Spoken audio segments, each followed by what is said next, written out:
Well, let's speak to Corey Saylor, who's in Washington, and he's from the Council on American Islamic Relations. Mr. Taylor, thank you so much for joining us. Thank you for having Muslim leaders me. today have condemned this attack in the strongest possible terms.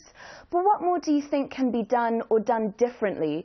Because one of the realities is there will be other young men like these two brothers who returned from places like Syria and Iraq, and they reject what France and Western society stand for. I think we have to remember that this is a long struggle that we're in. We remember the 9/11 attacks. We remember the 7/7 attacks, the Madrid bombings. Violent extremism isn't going to go away tomorrow. And no matter how vigilant we are, unfortunately, sometimes things like this are going to happen. What we need to remember is that we are all on the same side against violent extremists. These people had no problem murdering a French police officer. The number one victim of violent extremists worldwide are Muslims.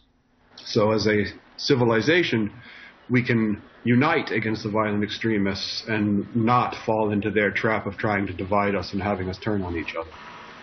So following on from that, what do you make of some of the backlash that's already begun in Europe?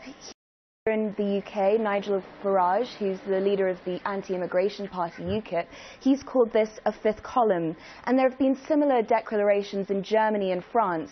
What do you make of that response? Well, sadly, throughout history, there have been similar declarations against minorities. And it's, again, one of those things we just simply have to resist that impulse. That's what the violent extremists want us to do. They want us to turn on each other. What we need to do is make sure we turn on them. So there will be a small minority, that will look for vendetta attacks, attack mosques like we've already seen. But both Muslims, French people, Westerners, Americans need to stay united against the abomination that is ISIS, Al-Qaeda, and their ideological allies. Salman Rushdie, who knows of such death threats, he has said respect for religion has become a code phrase meaning fear of religion. Is that the kind of conversation that's going on in France now, do you think? Well, I think right now the conversation in France is where are the people who perpetrated this crime, and let's arrest them and make sure everybody's safe. Conversations like what Mr. Rushdie is putting forward are maybe for a little bit down the road.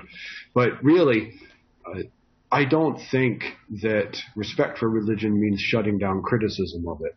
We often have choices about how we express ourselves, and it's important that we express ourselves. It's important that we keep legal all forms of expression. But when you're having a serious debate, that doesn't stop you from being respectful of the other person's beliefs. You can challenge them, but you can do so in a manner that isn't insulting. Corey Saylor from the Islamic American Relations, thank you so much for your time.